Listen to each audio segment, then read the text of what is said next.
message, they responded and they were like, wait, you're the person that we met. You're famous in this group. And I was like, what do you mean I'm famous? It was just because I kept going back to see the show, and I was going back for understudies and things like that. And they were like, you're famous in this group. Like, how did we not realize that you are the same person that like we were talking to before the show? The following is a conversation with Beth Dunn, a Dear Evan Hansen superfan who has seen the show 96 times, more than any other fan in the world. I first met Beth a few months ago and was immediately struck by her passion, her enthusiasm, her love of musical theater, and for the show Dear Evan Hansen. And I thought it would be really fun to share her story. In this conversation, we cover what's it like to be a Dear Evan Hansen superfan, how she first discovered the show, the lifelong friends she's met along the way, what kept bringing her back month after month for 4 years straight, sleeping on the street for tickets, which Evans are her favorites, her special relationship with the cast, her thoughts on people who are critical of the show, and we cover much, much more. This interview is brought to you by Beat Press, the world's #1 resource for contemporary new musicals for kids to perform. Since 2011, Beat by Beat musicals have received over 5,500 productions in over 75 countries. You can listen to the soundtrack to all 17 of Beat by Beat's award-winning musicals at bbbpress.com. And now, I hope you enjoy my conversation with Beth Dunn. So Beth, I figured we would start with just like a sort of rapid-fire questions here, just to kind of set the stage, so to speak. How many times have you seen Dear Evan Hansen? At this point, it's 96. Tomorrow will be 97. Amazing. I think at the time when we met, it was around 91 or 92. So probably, yes. You managed to squeeze in a few more there. Yes. Cool. And how many Evan Hansens have you seen? All of the ones on Broadway, except for 2 understudies I have missed. Gotcha. And I've seen several on tour. I don't know the number off the top of my head. I think it's 13. 13 or so Evan Hansens? 3, 4, 5, 6, 7, 8, 9, 10, 11, 12, 13, 14, 15. 15 Evans. 15 Evans. Amazing. And I want to deep dive a little bit later about what you think makes a good Evan and all sorts of that good stuff. But that's incredible. So 96 tomorrow. I mean, are you going to try to get to 100? Tomorrow will be 97. Tomorrow will be 97. So are you going to try to get to 100 before it closes? Yes, I am trying to make it to 100 for closing.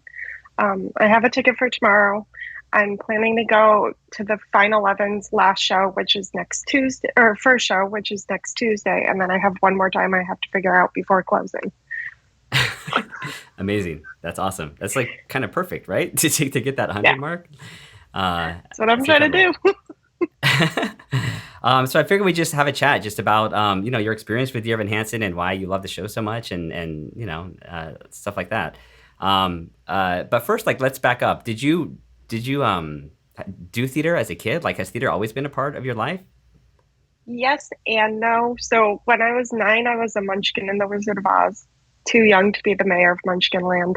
Very upset about that. It's my favorite character.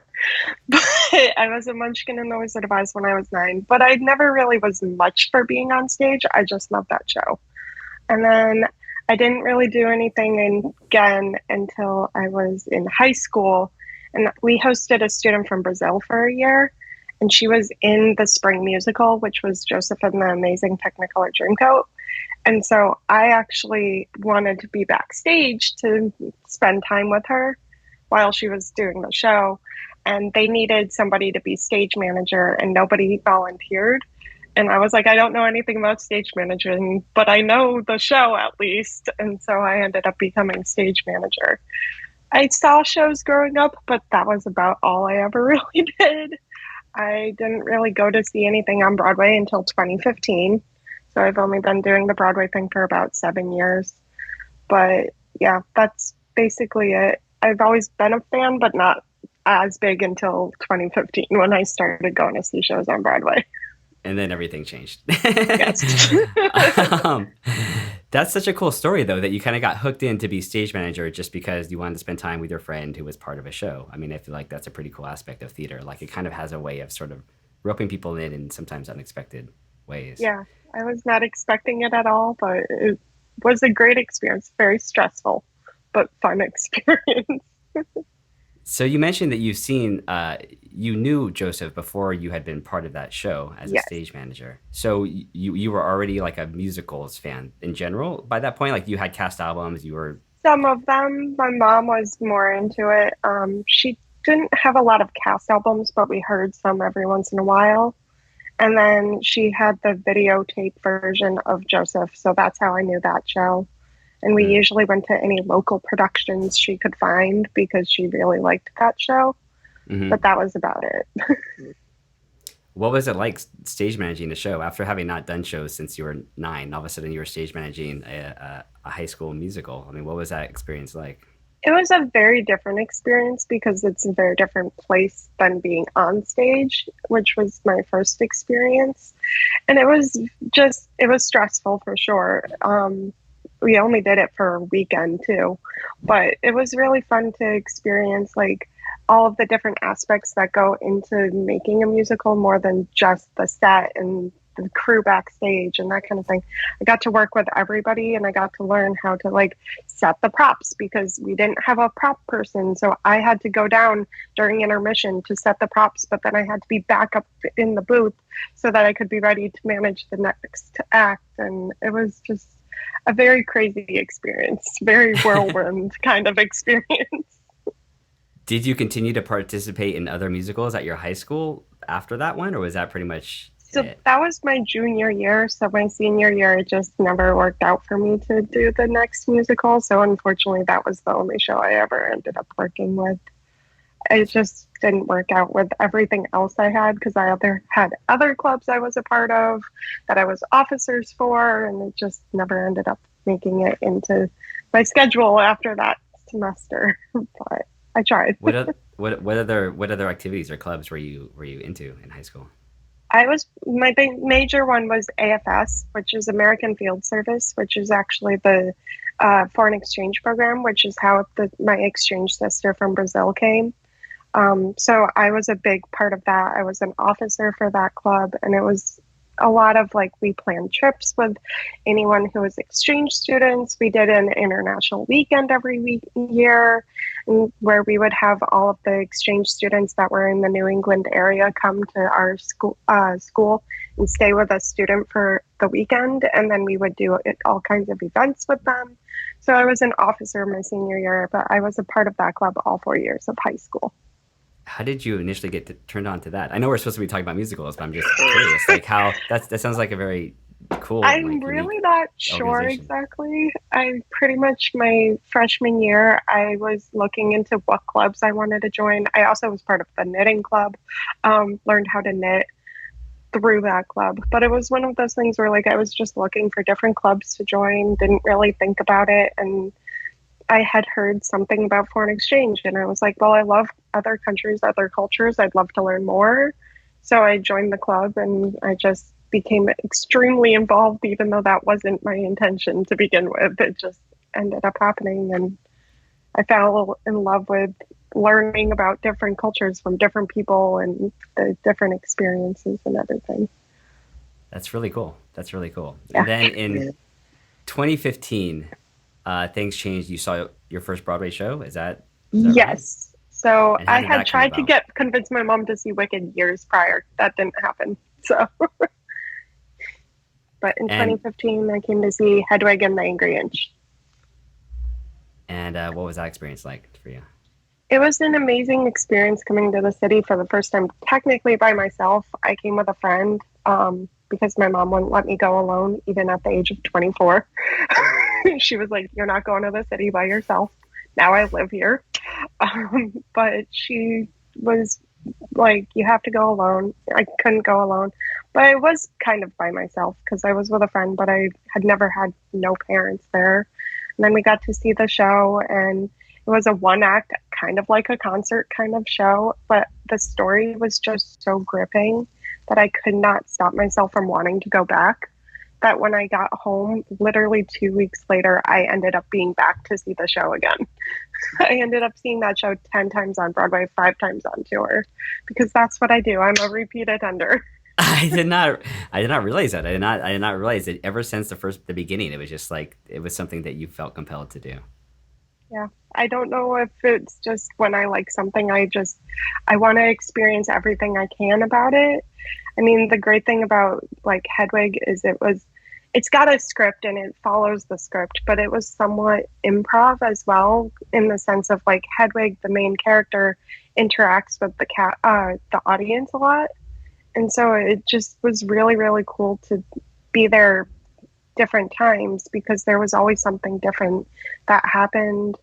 There were, I experienced mishaps. I ended up saying something out loud that completely changed something one show. Like, it just was one of those things where, like, those are the type of experiences that have kept me going back to shows every time because of the fact that I like seeing new things, but it's always fun to experience the same show but in a different way. And I 100%. felt I mean, like that's Hedwig was the gateway to that. I mean, I'm curious about all your experiences, with Evan Hansen as well. Just, I mean, after seeing it, 96 times, I'm sure you've seen so many things happen during the show, that unexpected things, different. I mean, obviously it's a new show every time, but that's really fascinating. That ever since Hedwig, you were a self-identified repeat attender. Yeah, How far away did you live from the city at that point? Like, how hard was it to three get come hours into the away. city?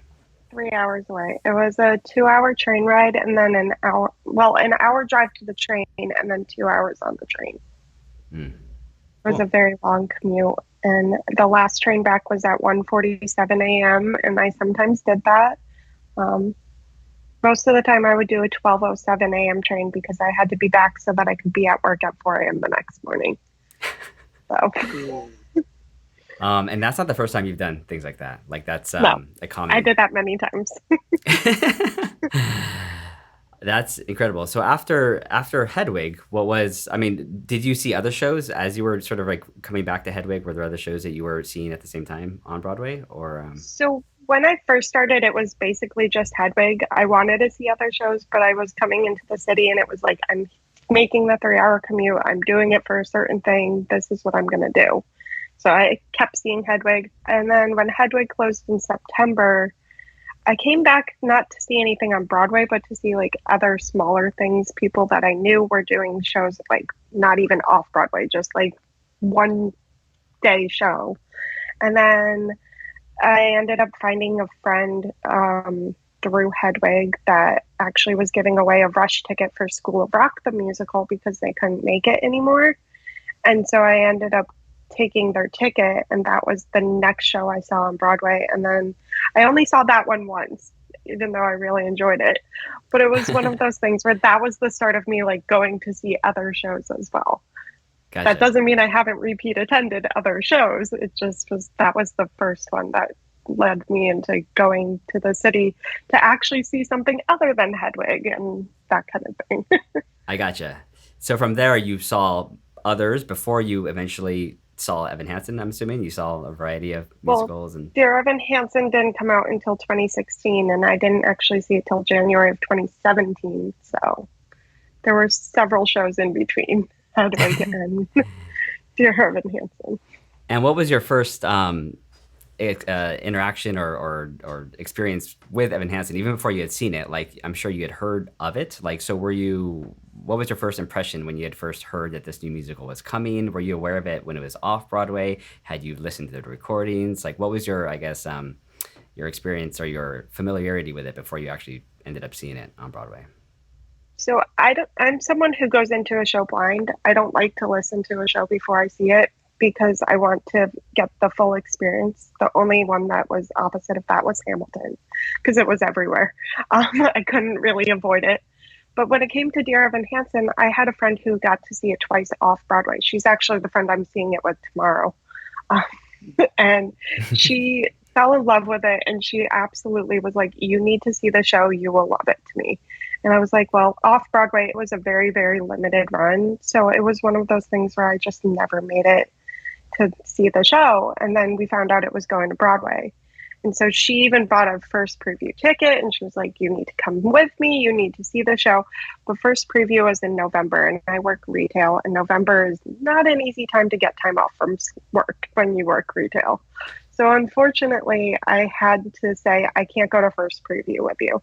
But she kept telling me, even after going to the first preview, you need to see the show. I know you. I know the show. You need to see it.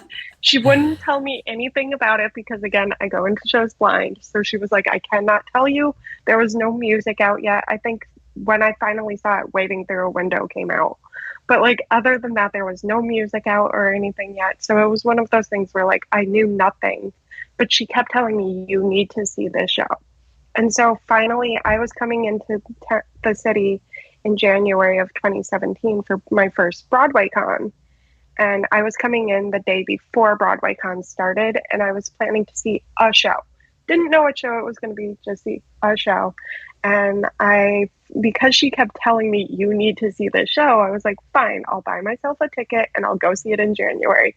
This was even before it opened, so it was officially open. So it was one of those things where it was popular, but it wasn't that popular yet. So it was one of those things where I just happened to be like, okay, fine, I'll buy myself a ticket. I'll go see it in January when I go to BroadwayCon. And I literally saw it that first time and fell absolutely in love with the music, the show. I listened to Waving Through a Window on repeat every single day on the half-hour walk I had from my hotel to the conference center. Like every day back and forth, I just kept listening to Waving Through a Window. And as soon as I got home, I literally bought myself a ticket for May in the fourth row, and that was the beginning of the end, as the doctor said, line from the show, because I just kept going back after that. How did you get your ticket for that first production that you saw in January? I bought it online. I just went to Telecharge, found it on Telecharge, and I was in row O, I think seat 108 or something like that. I was trying to get the same seat that I had for the very first time when I saw Hedwig and the Angry Inch, because I'm very particular about those kinds of things. But unfortunately, the seat I had there was not available. It was different theaters, but still same seat.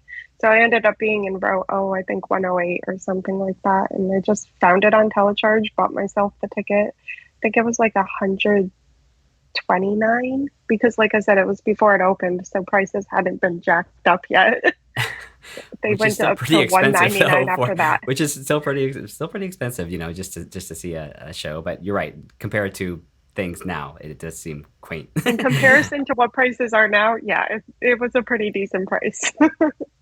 You said that you're sort of specific about those types of things, like seat numbers, like where you sit. Like, can you elaborate on that? What do you mean by that?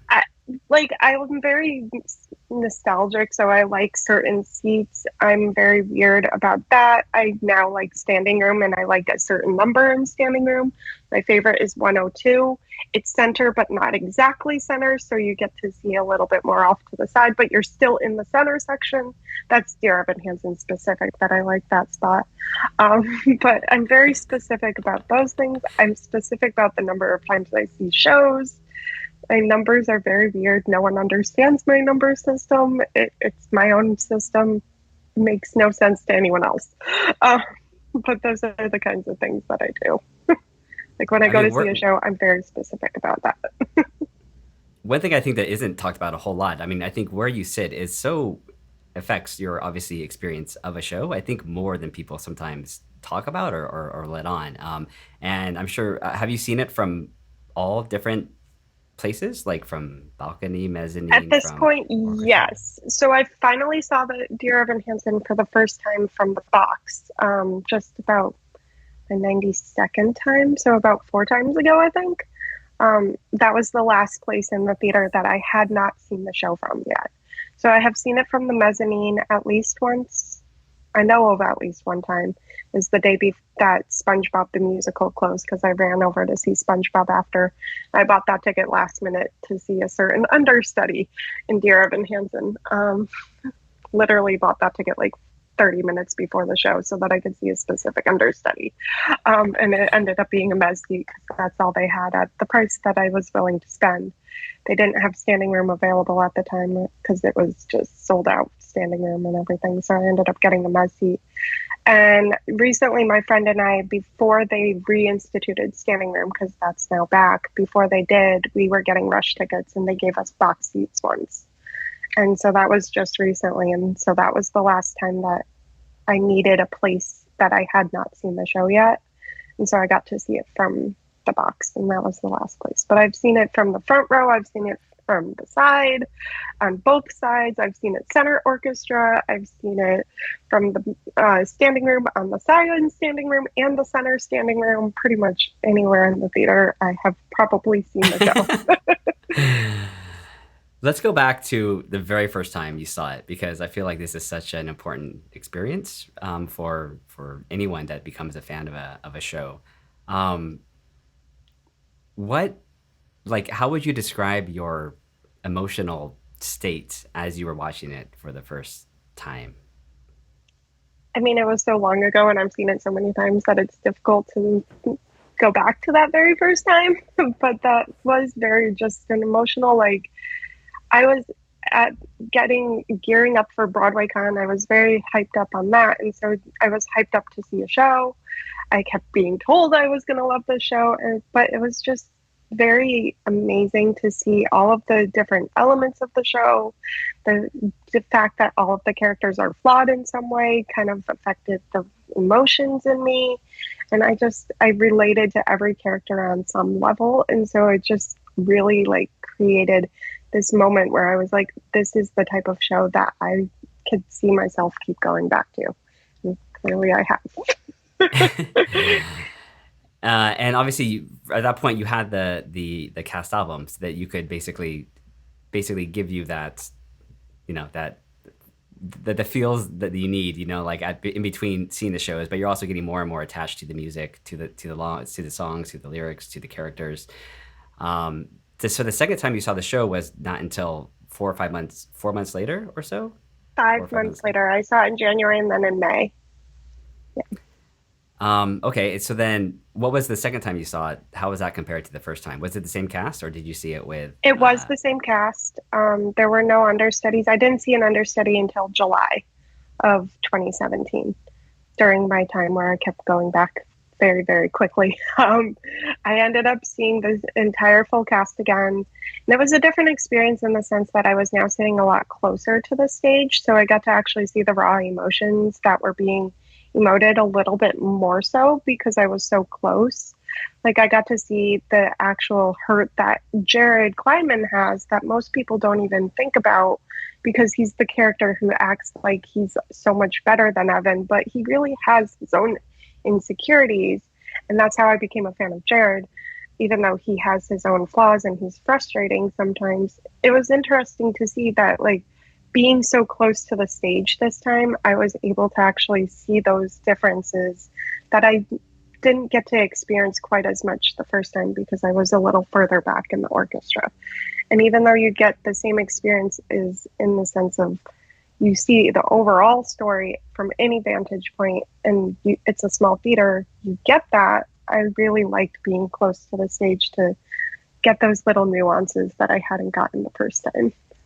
Yeah, I mean, I'm always surprised not only by the visual difference that it is for being so close because you can see the emotions so clearly on the actors, but even the audio, like the sound difference between where you sit and being so Yes. close is more encompassing if the closer that you are, if that makes any sense. Like you feel like No, it is. you feel like you're in it, in the story more, like it envelops all around you because there's speakers, you know, that are obviously blasting to the back as well, and then you can hear a little bit of the audio from the actual actors themselves, and it's a unique audio experience the closer you are. It is. I've definitely experienced that by being in, like, front row compared to even being fourth row. There's a slight difference there as well. And so that was second time, and then at what point, I guess, did the consistency or the repetition like really pick up its pace in terms of like coming back more and more? Did it take a while for it to happen, or No, not really. technically it was actually that day because I saw it that second time. And then the friend that I saw it with the first time that I'm seeing it tomorrow with, she wanted to see it again. And so I told her I would wait overnight for standing room because at that point you literally had to sit outside the theater overnight if you wanted to get standing room because of the fact that it was selling out so well. And it was May.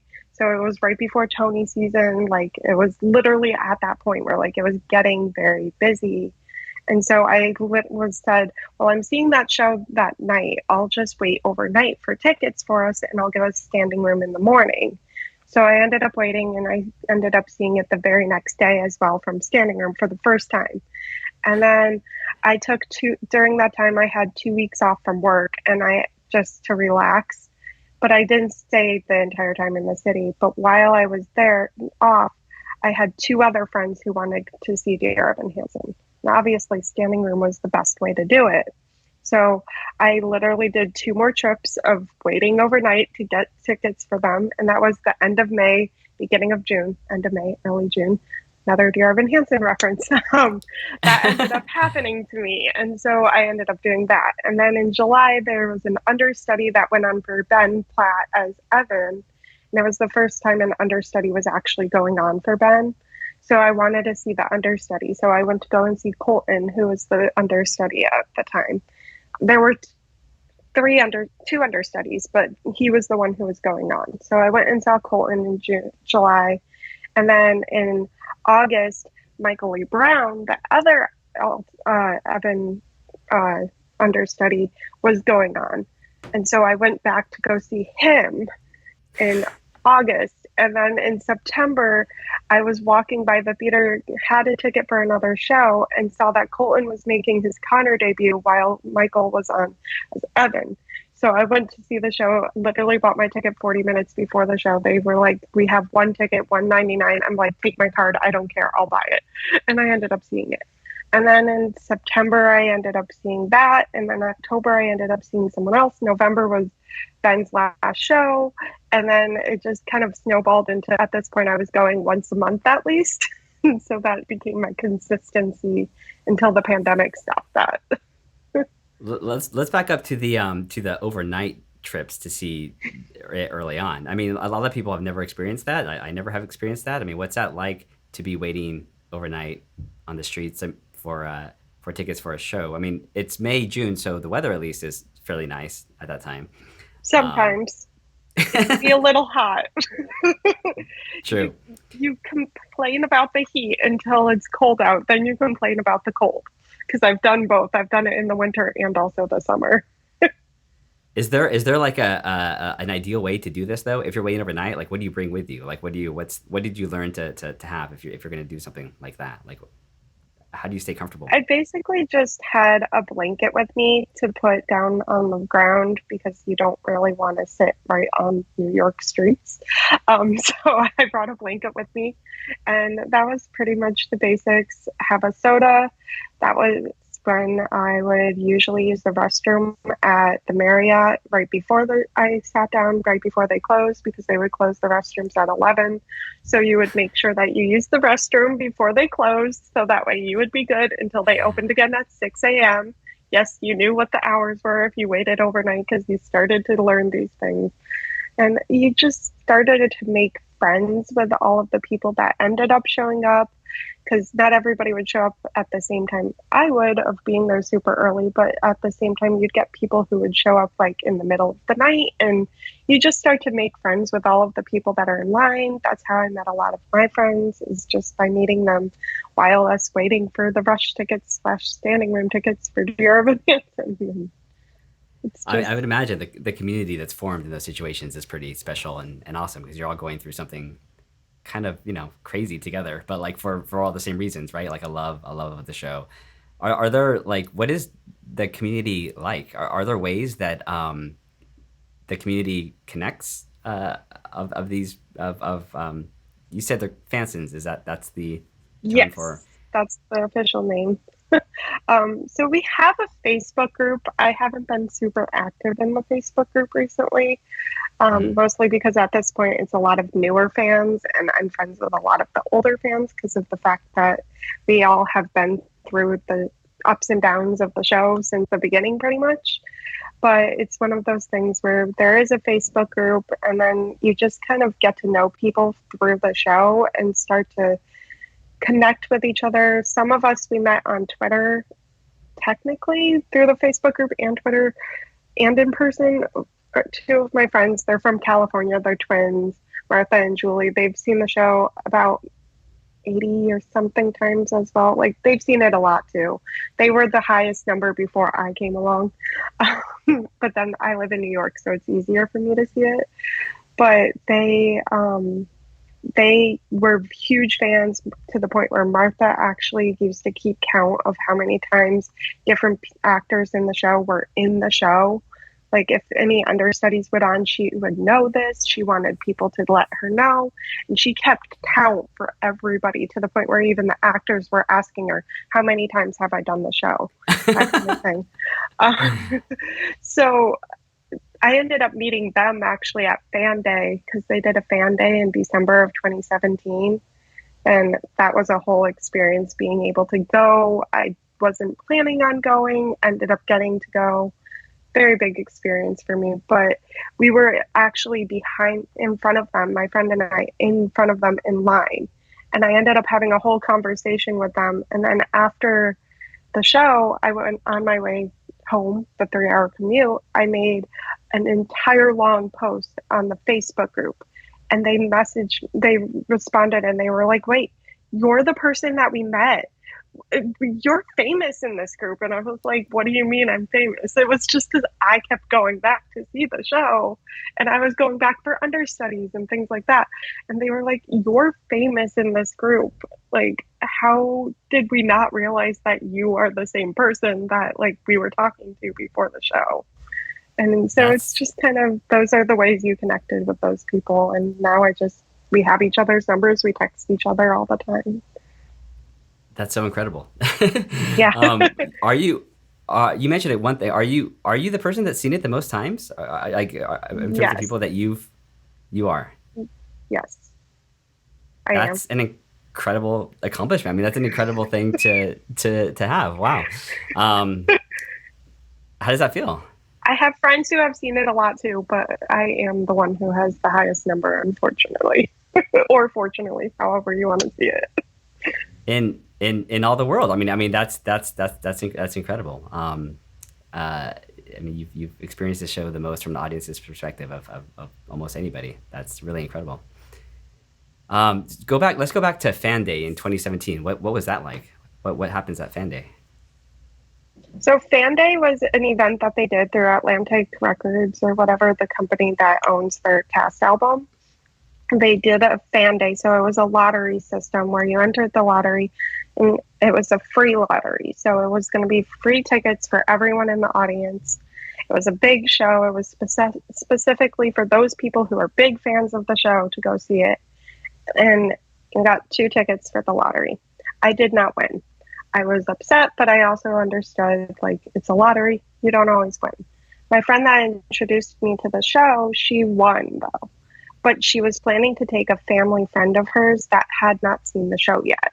And I said, that makes perfect sense. They haven't seen it. This would be a great experience for them to see it, Fan Day. And I was at work 3 hours away, still in Connecticut that day. And I was planning to come to the city after work because they just released either the script book or the coffee table book, one of the two. And they were doing a book signing at the old drama bookshop at their old location. And so I was planning to come to the city just to go to the book signing after work. And I was on my break at work, and I got a text from my friend saying, hey, so do you want to see Fan Day tonight? And I was like, what do you mean? Are you joking? And she's like, I would not joke with you about this. Do you want to go? And I was like, of course I do, but I thought you were taking someone else. And she's like, she got food poisoning. She can't make it. Can you make it to the city in time? So I didn't make it in time, unfortunately, to go to the book signing, but I made it just in time for us to pick up our tickets and get into the theater to see the show. And so I ended up being there for fan day. It was a very, very high stakes like audience because we were all so excited because we were all fans. They ended up at the end having a proclamation that it was now Dear Evan Hansen Day in New York. And they actually like presented the proclamation and everything. And then at the end of the show, as we all let out, they gave us all winter hats that on the back, it said Dear Evan Hansen on the front, and on the back it said Fan Day and the date. I still have that hat. I used to wear it all the time. I don't wear it anymore only because I don't want it to get too stretched out because I do really like that hat. But it was my hat that I used to wear like every winter ever since. But yeah. That's awesome. That's so cool. So it's still Dear Evan Hansen Day. What's the day? It's December 10th, 2017 was the date. December 10th. So December 10th. Awesome. You mentioned, is it the twins that you mentioned that you became really good friends with? Yes, Martha and Julie. And you said that they kept meticulous track of which cast members were in any particular production that they saw. But I know when we chatted, you also do this. Like you also have a very detailed notes of every single cast, like every single cast member in every single production that you've seen and how many times you've seen any particular cast member. That's what I use to count how many Evans I've seen. Yes. Can we take a look at that notes real quick on the phone? Can you hold that up to the screen? Just like one part aspect of it.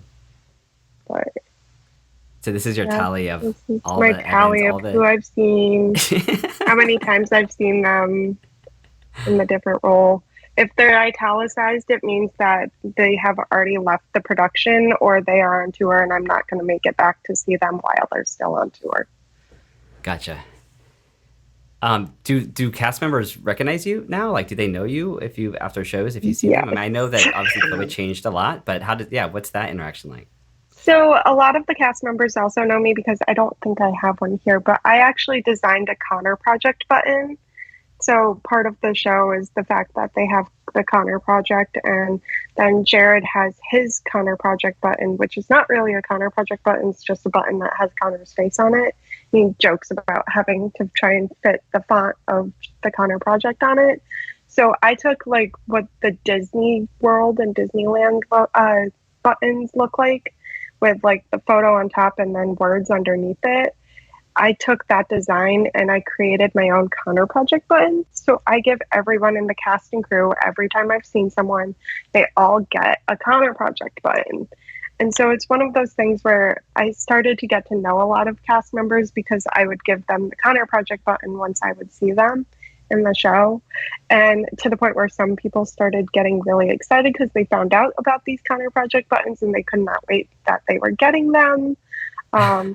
I remember the first time I gave Noah his, I went to give him one, and I was talking to a different cast member first, giving them theirs, and I said Connor Project button, and he literally just leaned over from talking to someone else and was like, Connor Project button?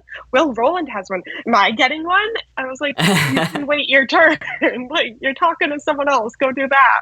And then I've had people tell me that they feel official now because I've given them a Connor Project button. But that's how I started to get to know the cast a little bit more, because of the fact that I'd have a gift for them, and so they would remember who I was. Because when you give something to someone, they tend to remember you a little bit more. And I also am there all the time. So they all started to get to know me, and I support them all, and so they all tend to know who I am. I just recently went to a book event for Alex Boniello, who was Connor for a while. He released a children's book recently with his fiance. And so I actually just went to an event with that. And after the event, I saw Alex, and he literally goes, "You're not our target demographic." I'm like, "No, but it's good to see you anyhow." That's so cool. I mean, like, the cast became fans of you at a certain point, right? Because you were giving them these really cool special gifts, and like they kind of would look out for you, and that's really cool. How did you come up with that idea? Were you thinking of things that you could give them, or did it just sort of occur to you like this would be a nice thing to make and give out? It was just a fun idea, and then I just decided why not just go along with it. And then I had made some different sticker designs, and I had given a lot of the cast the sticker designs early on, and then when I came up with the counter project button, I just thought it would be a fun thing to do. And I don't know, it wasn't really anything that was fully in my head. It was just more of like the idea came to me. I decided to make it, and then it just kind of snowballed into me giving it to certain people. Everybody in the cast had one. Michael Greif, the director, has one. Stacey Mendich, who is the main producer, has one. A few other people who have worked on it. And then anybody of my friends who have been very integral to my time with Dear Evan Hansen also have one. I don't give it to everyone, but the people who have been very instrumental in my time with the show have been people that I feel like they deserve to have one as well, which they always get very emotional even when they get one, because they know that I give them specifically the cast and crew and not really anyone else. So who are a couple of those people just off the top of your head that have been instrumental in your involvement with the show? So Martha and Julie, the twins, they definitely have, because we are the people who've seen it the most, and they've seen a lot of different people in the show as well. And whenever they come to the city, we love to see the show together. And then we actually will go to a restaurant and debrief and talk about, what did we like about the Evan? What did we like about this person better than this person? Like, nothing against anyone, but just kind of comparing them because of the fact that we've seen different people. And if we've seen someone once early in the run, what are they like now later in the run? Have they improved? What have they brought to the character now that they have done the show for longer, and that kind of thing? So they have some, because they're just very, very instrumental in that way. My friend Lily has waited overnight with me several times, and so because of the fact that she waited overnight with me, she has one. My friend Marcia, who now lives in London, has one because she was the person who saw Michael E. Brown the most with me, and he's my favorite Evan. So it was one of those things where, like, it was just very special to me that she and I got to go many times together. So, like, there are certain people in my life that I just feel like are very, very much like they had a specific thing that very much was the thing. My friend that I'm going with tomorrow, she has one. She actually had two because I gave her one, and then I took hers from her one day while we were at the show. I think it was actually fan day, because I wanted to give Michael Greif one, and I didn't have one with me, but she was wearing hers. So I was like very quietly saying, can you give me your counter project button? I'll give it right back and give you a new one. I just want to give one to Michael Greif. So she technically had two because I gave her one and then I took it away so that I could give Michael Greif, and then I gave her a new one. That is so cool. That is so cool. Can we see it? Do you have one handy right now? I don't have one with me, I don't think. I used to have one in my backpack. I don't think I have any in my backpack right now. Maybe we could link to one. No, I'm all out, unfortunately. In the show notes. It's all right. I wish I did. So you've seen tons, obviously, of different Evan Hansens. You've seen tons of Connors, tons of everybody. I mean, for you, what makes a phenomenal Evan Hansen? You got to have the emotion there, but you also need to know when to use the emotion and when not, to kind of rein it in a little bit, because there have been a few Evans that I have seen that have had very little emotion, and then there are a few Evans that I've seen that have had emotion throughout, like, the entirety of the show, and it's fine, but it's one of those things where there are moments where I'm like, that emotion is, they're making something sad that seems very much like it doesn't need to be sad. And so the emotion is a big thing for Evans. Obviously the voice isn't a big thing. You got to have the right voice for it. You got to be able to actually sing those notes because they are very high at times and very much a little difficult, because Ben set the precedent pretty high on that. But most Evans I've seen, I've really enjoyed at least some aspect of their Evan. I've never really found anything that I've been like, you are the worst Evan I have ever seen. You don't have anything of the character in you. I've always found something that I've really enjoyed about each and every Evan that I have seen. Are you comfortable highlighting some of your favorite Evans? My favorite is most definitely Michael E. Brown. He was the Evan that I connected to most, and I ended up seeing him 32 times. He was the alternate the longest time, from pretty much 2017, late 2017, until November 2019. So because of that, I was able to see him a lot. So he's my favorite Evan because I connected the most with his Evan, and I just also really loved his voice. I also like Noah Galvin because of the fact that he made some changes, not really big changes, but like he made the character very much his own, and he very much did so in a very, very short span of time. He was only with the show for 4 months, and he truly, like, from what I heard, he wasn't all that great to begin with because he just didn't understand the character enough. But by the end, he totally sold the character to everybody, and so it was just incredible to see like how much he was able to improve just in 4 months, while most people are with the show for at least a year. So it was just incredible to experience that. And then I also really, really love Roman Banks. He only went on a few times. He was an understudy. He was the first Evan of color ever, that was such an emotional day getting to be there for his first performance. But his voice just is so incredible that was like, it sold me on his Evan so much. And he had that vulnerability that Evan needs. And I really miss Roman. So happy he's in LA. He's doing good, but I miss him.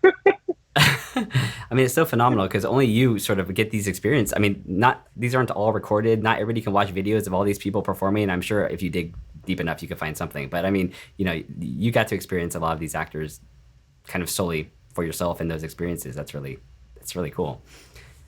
Are there other like standout? Who else stands out to you as being like just some of the most phenomenal actors in the roles, or that maybe had a unique takes on roles that you found really refreshing and really cool? For other shows or the show or other characters? For this show, but for other characters within Evan Hansen. So I really, really find Lisa Brescia, he brought a lot of new breath into the role of Heidi.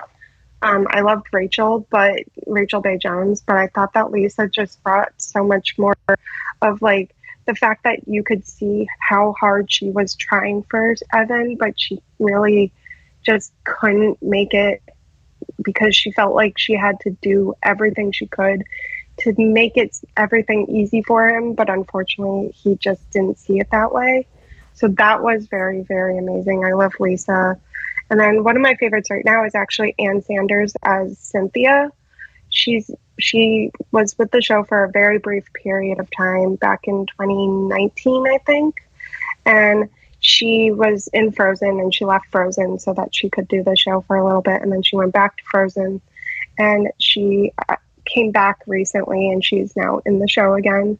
And she just has this way of like showing you how much Cynthia actually is going through a lot of emotions and how much Evan actually is very meaningful for her because of the fact that she feels like she has lost her son, which she has, Connor, but she also has found someone that she can put all of that love into and that actually seems to want to receive that love in Evan. And she just really, really plays that so well in the sense of balancing the loss with the newfound, like, I found someone that I actually really love. And she also has the great arguments with the Larry Murphy every time.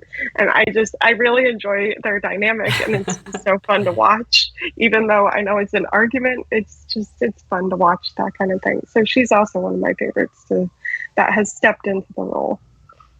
That's awesome. I've seen a lot of different people I have enjoyed. I mean, it's what makes the show so special and unique. I think like the depth of some of these, the characters and what they're trying to get and how they try to get that and how that doesn't work out for them and the complexity of that and how that's reflected in the music and the songs. I think that is sort of makes it awesome to see over and over again. I would imagine. I mean, for me, that's kind of like what the show is super cool. That's really cool about the show. What are, having seen the show 96 times, what are some crazy things that have happened during the show? Are there any like interesting stories or interesting things that you've seen happen during? So at Michael Park and Jennifer Laura Thompson's last day, they were the original Murphy parents. During their last show, during For Forever, Evan starts singing about how he, went to the orchard with Connor and all of this stuff. And while he's doing it, he runs to the center of the stage and then runs off to the side, still on stage, but off to the side. When Andrew Blythe Feldman ran to the center of the stage, he kind of tripped and landed on his knees and just kind of slid toward the front of the stage. He caught himself before he fell off the stage, thankfully. But that was an interesting experience where, if you didn't know, it just kind of was acted as though it was part of the show. But if you knew that wasn't supposed to happen. There was one time that Michael Park somehow hit his head on one of the projections that happens. Had done the show like hundreds of times by that point, but he still hit his head on it. That was an interesting experience. One of the more recent was when they reopened the night after reopening. One of the understudies went on as Evan, and he completely flubbed the beginning of the song, If I Could Tell Her. And he just completely messed it up and started with a completely different part of the song. And so they kind of kept going until finally he got to that part and he just did it again. So that was pretty interesting. That doesn't happen. Totally that doesn't happen very often, but it reminds you that, actors are human too. Everyone, Broadway actors are human too.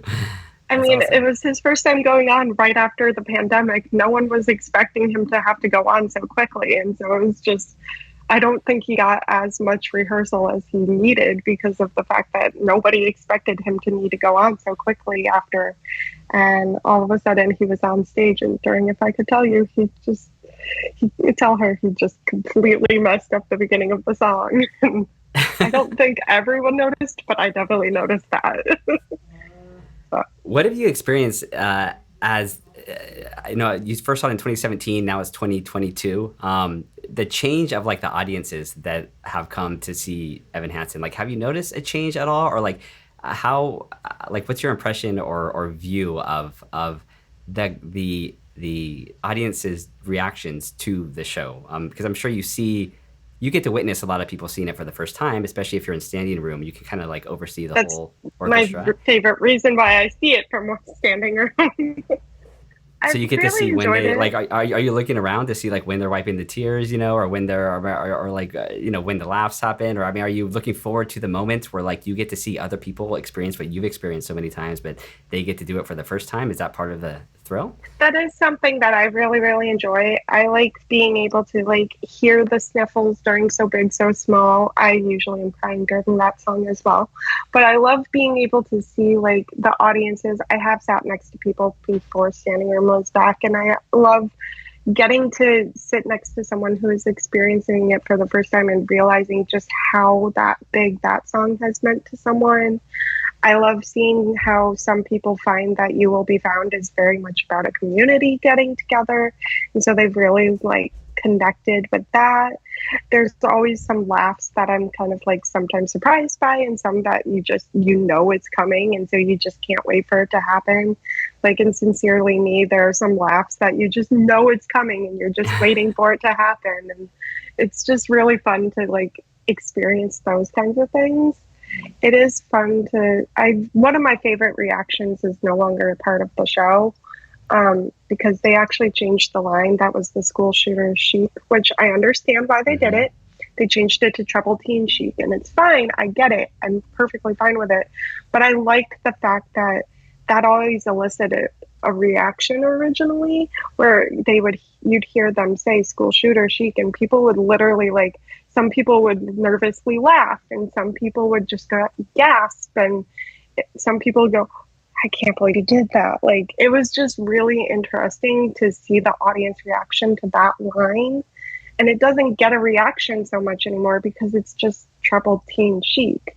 And it's not that I don't think the change is a bad thing, but at the same time, the original line was intended to be shocking. It was intended to be there, to be nobody really wants to hear that be said, but at the same time, that was kind of just what Jared was going for. He was going for that kind of thing. And so I understand why they changed it, but I also really enjoyed that reaction. So I'm kind of a little upset that reaction is no longer available because they changed the line. Yeah.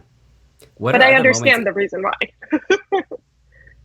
What are other moments in the show that are your absolute favorite? That may not be so obvious, as like the waving through the window or you'll be found or so big so small, because those are kind of highlights of the show. But what other moments do you feel like you appreciate maybe more than somebody who has just seen it once or twice or three times, that you feel like just really makes the show special and like you can kind of see the magic of it? I really enjoy like the scene where it's technically between Jared and Evan when they first find out about how Connor did kill himself, because Alana is also backstage and she's further down, and I really enjoy watching that whole thing because your focus is supposed to be on Jared and on Evan. But I also really enjoy watching Alana because you could see her wanting to be part of the community. And so she starts to kind of like say, he was in this class with me. He was in this class with me. He was doing this. He did this. I remember this. So sad about all of this. And it's so special to me, to the fact that like, that's the moment where Alana is starting to be like, I want to be part of this as well. And it's not something everybody focuses on because you're focusing on the Jared and the Evan of it all, especially with at one point Jared says, you could be perjured for this. And he's like, but I wasn't under oath. What are you talking about? So like those are the focus of the scene, but Alana is in that scene as well. So I really, really enjoyed that every time I see it because of the fact that it's not the main focus of that scene. Yeah, I mean Um, those details are what I think what is so cool, like what makes the show very very good. It's very amazing to watch. I mean, I think I'm always struck in general by the direction, and I've only seen it three times, maybe four times. I mean, we keep count, but every time I see it, I'm always just I love the stylistic choices that Michael made, just in terms of like how to move the characters around when they enter, when they exit, how their vocals come in to enhance certain songs and then come out like they weren't even there. And I'm curious, like you've like have seen this a lot, but I mean, what are your thoughts on the direction of the show and how that adds to its success? I really think it does work and it's very successful for that reason. I know a lot of people who criticize the choreography because there's not a lot of choreography. And they feel like his direction was like, why would you do that kind of thing? Because there's not a lot of choreography for the show. But I feel like the way that he chose to make things act like bring that choreography into it is one of those things I like. Like the fact that you see Evan trying to go for different people in waving through a window where like the circle around him, you notice that he actually goes to Cynthia first before he even turns to Heidi. And that's the one of those things where that's a direction that maybe not everybody connects to it, but it's one of those things where like that's something that I think that Michael chose was a great choice, to have him go for the mom that's not his actual mom first. And he reaches for her, and then he realizes, no, I'm not going to go for her. I'm going to go and reach for my own mom. And then he turns and goes away from her and then goes towards Larry last, because of the fact that now he's thinking, well, I don't have a father figure in my life because my father walked out on me. So like that's a direction that not everybody sees it, but I've noticed that after the many times I've seen it, that it's just really interesting to see that he's not going to go for his mom or a dad first because he doesn't have a dad in his life and he doesn't feel like his mom's there for him. And Yeah, that's just something that like that means a lot to me, even though most people wouldn't even think about that kind of thing during that's waving through a fascinating. I window. definitely But would have that's never something picked up I've on that, noticed. but that is fascinating, and it makes a lot of sense, and that's so cool. Like I feel like I could talk for hours about those little things that you've probably picked up on that a lot of people haven't. I That's mean, really there's awesome. that. Something very, very random that's not fully like anything to do with the show. But at one point, Jared says about how his parents haven't touched the liquor cabinet since Rosh Hashanah in 1997. If you actually do the math back to when the show first originally started in 2016, that shows that he was 18 when the show started because he was a senior. That if you do the math back, that was the last time they had liquor. They probably conceived him that night. Like, if you do the math back, it works. Like, you don't think about it, but it's true. So, like, they had liquor. They never had it again because they had Jared. Like, I don't know. Those That's are the things interesting. that you don't think about. But like one day that popped into my head and I did the math and I was like, it actually works out if you go back to like when the show first started. Are these things It discussed doesn't on the work Facebook now, groups but or if you yeah. think 2016, that math actually adds up. That's awesome. I know some people are a little bit critical of the show just because sometimes people have expressed that they feel like, Dear Evan Hansen is like just this character who's like a little bit manipulative to try to kind of like get what he wants, and he's selfish, and why are we rooting for this protagonist that doesn't have a whole lot of moral, people can't identify with on a moral basis. I mean, what are your thoughts when you hear sort of like criticisms like that about the character, about the show? So that sometimes bothers me mostly because he's an anti-hero. He's not a hero. He never actually wanted this. Also, if you go right back to that very first moment with the Murphy parents and with him, he literally says to them, Connor didn't write this. And they don't want to listen to him because they're in their own grief. So it's one of those things where a lot of people are like, he did this all for himself. At first, he didn't. Did he go for it further on? Yes. I say that it's literally at the end of You Will Be Found when he kisses Zoe, that's where he made that choice to go further than he should have. And I actually say to myself during the show every single time, don't do it, don't do it, don't do it. And then he kisses her and I say, you did it. Every single time I say it because I'm like, you shouldn't be doing this, Evan. You're making it all about yourself. You shouldn't do it. And he does it anyhow. That's great storytelling. You want the end of Act Two to be the point of no return. It's like, well, things can't ever go back to being the same now, right? And now that's why you got to get back from intermission and see Which what's I going to get happen. it, but like that's Yeah. always in my head every time. But I understand it, but it's more of that argument of the mental health issue that I have an issue with because a lot of people try and say that it paints mental health in a bad light and all of that kind of thing. And I understand where people are coming from, but people relate to the characters and to their mental health issues in the show. So it's one of those things where it frustrates me to hear people say that because of the fact that you're now discounting other people's mental health because of the fact that it's not the same as yours. And that's something that I struggle with where like I'm high functioning depression. I can act as though I'm fine when people don't realize it. And it's one of those things where like I'm not going to relate in the same way that someone else will. And so it's frustrating to hear people just kind of say, well, I don't relate to that kind of depression. I don't relate to that anxiety.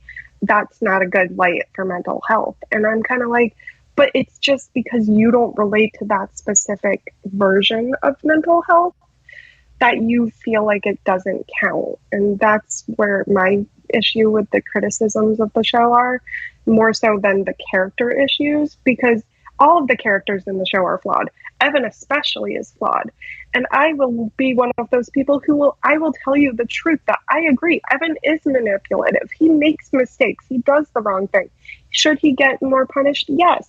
I agree with those things. But I'm also saying, like, you have to factor in the fact that you're now also saying that they're saying mental health is not the best choice. Like, their mental health is different. And that's where I struggle with people discounting the show and saying that it's not a good show.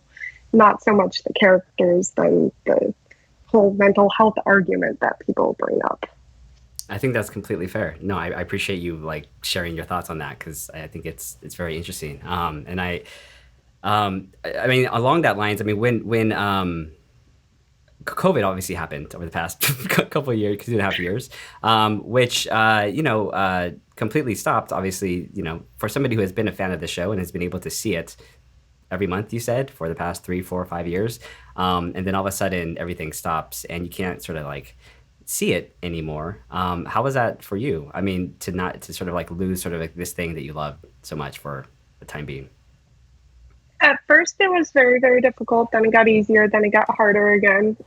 It was very difficult because of the fact that I was going out at least once a month, at least. Literally from May of 2017 until March of 2020, I literally had gone at least once every single month. And so it was one of those things where not being in that theater was very difficult because of the fact that I was like, I'm used to going there. Why am I not seeing the show? And then we all knew theater was going to come back eventually, and they kept telling us it was coming back soon. So I was like, okay, I know it's not easy now, but it will get better. I'll be able to go. But then it kept getting harder and harder because they kept extending when it was going to be coming back. And even though it's one of those things where I didn't need to go back again, I had made it such a routine to keep going to the music box. And I've gotten to know some of the security that works there. I have gotten to know most of the security that work there. I know the box office people. I know even the head people who work at the theater. Like, I know everyone at that show, the head manager. I actually made thank you cards for all of them. They're down on my bookshelf right now. I made thank you cards for everybody, and I'm going to be giving them out soon. They just recently came in. That say, like, thank you for just being part of Dear Evan Hansen's journey at the music box. And I literally went to the box office and asked them how many people work in the box office. I went to the head usher and said, how many ushers are there? Because that was part of the reason why it was so difficult during COVID, because I wasn't seeing these people, not just in the show, but also who work at the theater that I have gotten to know from seeing the show so many times. Like, I've gotten to know them to the point where they all know who I am and all say hi to me. When I was in the box recently, my friend and I were packing up our stuff, and we were like the last people in the theater.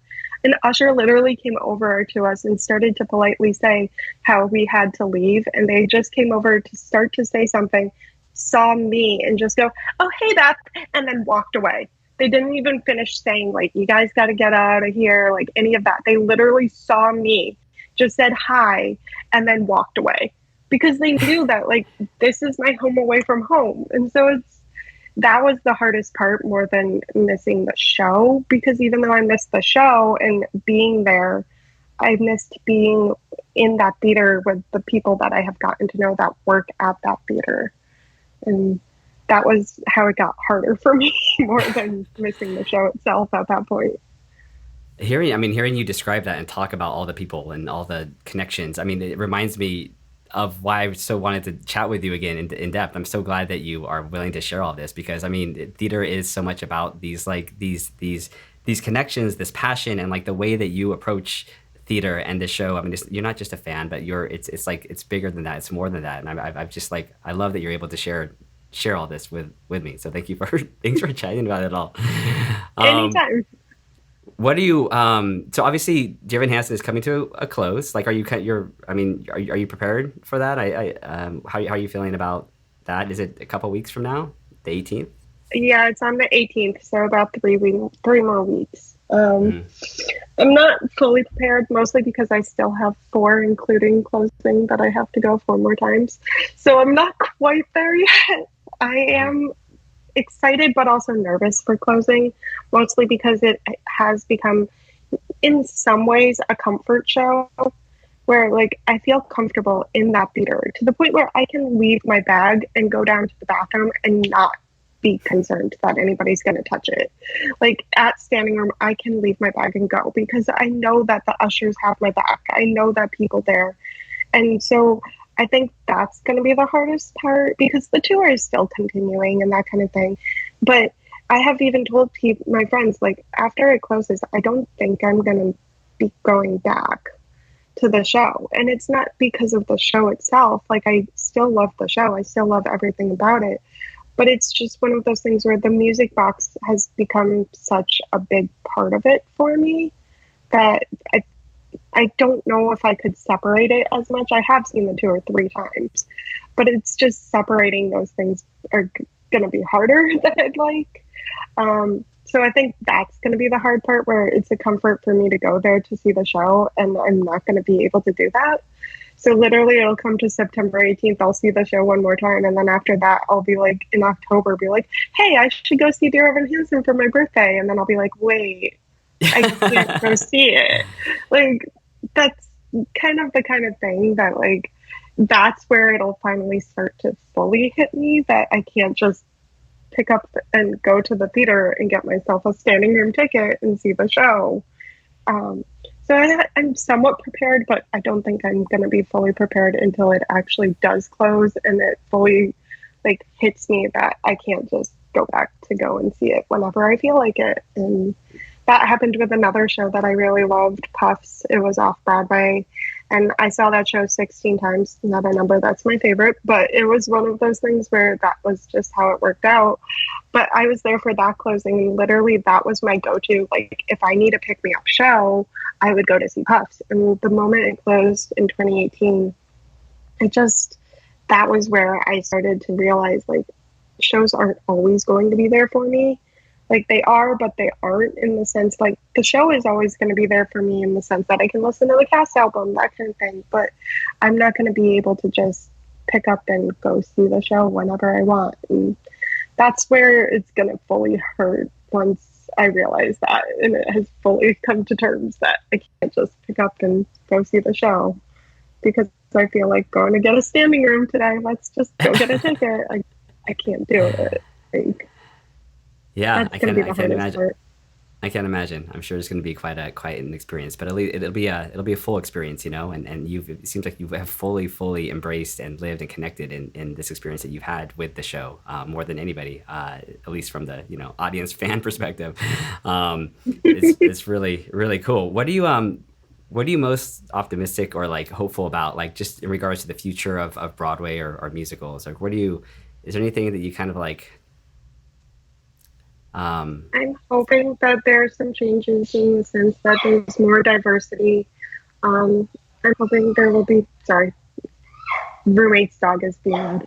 I'm hoping there will be more chances of like that kind of thing. I really would like to see more of some re-innovations of revivals when those happen, because I feel like a lot of times revivals are very, very much like, it's hard to explain, but I feel like a lot of times they just kind of rehash the same old thing and they don't make anything new. So I'm really hopeful for that kind of thing. I feel like Company did that. Unfortunately, they just recently closed, but I feel like that was something that was really great, that they took the show and they kind of made their own spin on it and they kind of did their own thing with it. And I loved the way that the set worked for that show and that kind of thing. While you've also got shows like The Music Man, that it's just relying on that big star power. And while it's there and it's a great show, it's just the same thing The Music Man has always been. And so I'm hoping that shows that, at least for revivals, start to do more innovative ways of doing it like Company was and that kind of thing. And I'm hoping that's the start of something like that. That's Awesome. more of what I'd like. Is there anything else you want to share with people that before we sort of like wrap things up? Anything that you feel like you would like people to know or think about, or go see a show? That's basically it. Support theater anywhere, community, Broadway, off Broadway, doesn't matter where it is. You should support those shows in any way you can, especially since everybody is still struggling even after COVID. So that's the main thing. Just go keep supporting shows. Beth, I so appreciate you taking the time to chat and just be so honest and so, about your experience with the show and just sharing your experience, because it's a unique one and it's an inspiring one. And, musical theater and Broadway is made up of so many people like you that help make the community happen, that help make theater happen. And so I really appreciate you taking the time to chat and share your experience, and hopefully we can stay connected down the road. Absolutely. Thanks again, and we'll see you later. Okay, bye.